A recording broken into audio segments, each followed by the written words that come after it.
Today, in subsection 1 of section F of part 1 of Vigyan Bhairav Granth, we will describe in detail the mantras of Shiva-Shakti Devi for meditation through Sushumna Nadi and the method of meditation of Shiva-Shakti Devi through Sushumna Nadi, etc. Listen closely, O seeker of truth, as we unfold these ancient cosmic secrets.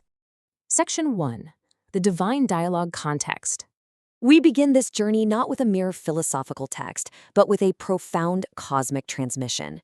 In these foundational verses known as Devi Uvacha, the goddess speaks. She asks to know the absolute essence of the Rudra Yamala Tantra. She is seeking the highest path to supreme consciousness. She asks to reveal that which is entirely beyond all forms, the absolute ultimate truth lying far beyond the grasp of ordinary mortal perception. She deeply desires the key to absolute liberation. Section 2. Mysteries of the Sushumna Nadi. To answer Devi's profound inquiry, the hidden anatomy of our subtle existence must be revealed. Behold the Sushumna Nadi. This is the Madhya Nadi, the central, supreme conduit resting entirely within the subtle body. It is, quite literally, the divine highway through which the ascending life force, the prana, travels to ultimately merge with cosmic consciousness. Now, it lies completely dormant in the ordinary state, but through deeply dedicated focus, it transforms into the luminous path to the infinite. Here, Karika 35 reveals a beautifully crucial step.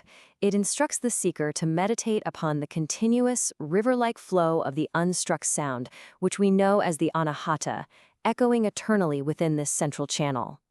This is the Shabda Brahman, the primordial cosmic sound of absolute reality. When your focus merges entirely into this uninterrupted resonance, the restless mind naturally dissolves into the supreme state. Section 3. Mantra of Shiva-Shakti Devi. Within this sacred, reverberating emptiness, we encounter the highly esoteric presence of the divine feminine. You see, Shiva-Shakti Devi is not a physical entity bound by form. Rather, she is the supreme state of conscious emptiness itself. She is the goddess of the inner void.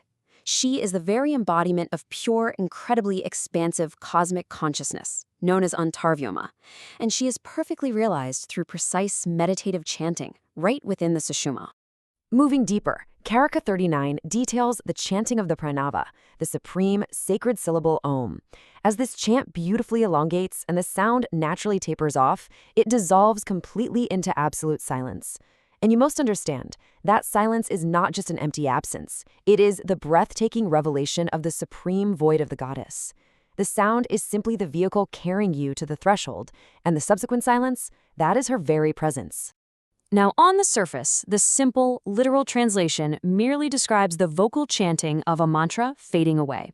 But the deep tantric realization, beautifully echoing the ancient wisdom of the Spanda Karika texts, the very foundational scriptures of Kashmiri Shaivism, reveals something far more profound. It is the realization that the cosmic vibration, the spanda, merges entirely into the absolute motionless void. The mantra is not merely spoken, it is used as a mystical vehicle to transport the soul completely into the boundless inner sky. Section 4. 8 Stages of Meditation.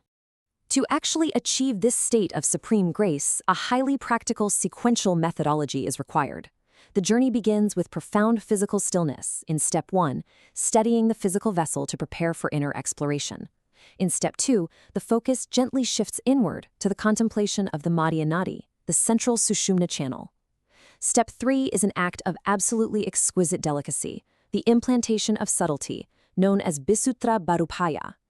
Here, you visualize an energy as impossibly fine as a delicate lotus fiber ascending this channel.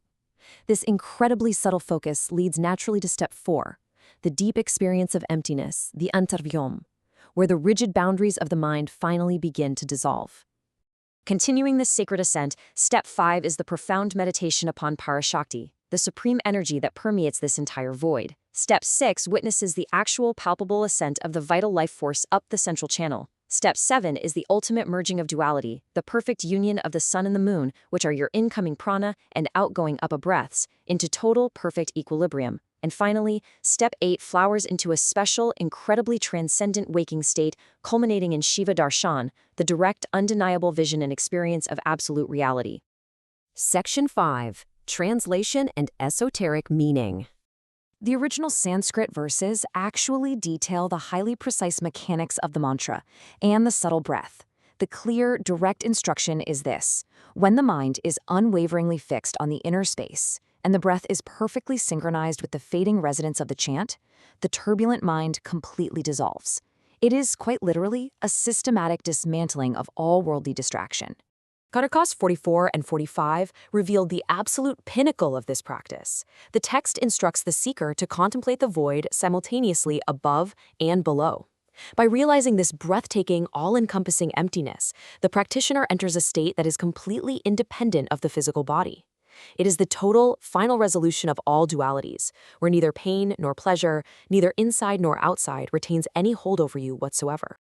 Section 6. Multidimensional Analysis.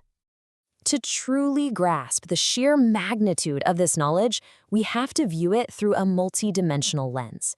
Spiritually, it signifies the absolute, beautiful unity of the individual soul with the cosmos. Religiously, it represents the absolute highest devotion to the goddess, not as a physical idol, but as the supreme inner reality. And tantrically, it is the precise mechanical mastery of energy, methodically channeling the life force from the lowest centers all the way to the highest crown.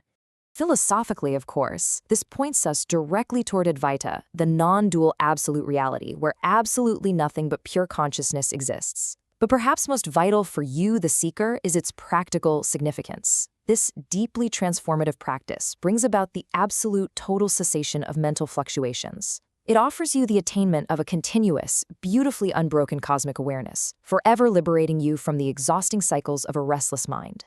This profound transmission naturally culminates in a moment of supreme cosmic beauty. Upon receiving this ultimate liberating knowledge, Devi experiences profound, unimaginable bliss. She symbolically embraces Lord Shiva. This represents the absolute, perfect union of knowledge and energy, of the observer and the observed, where Shakti and Shiva are powerfully revealed to be exactly one and the same, in the ultimate, boundless expanse of consciousness. So, as we bring this cosmic dialogue to a close, ponder this deeply. When the breath perfectly merges in the sushumna, when the mantra fades completely into silence, and when the mind utterly dissolves into the vast inner sky of Chitta-Shatmika Devi, who remains to observe the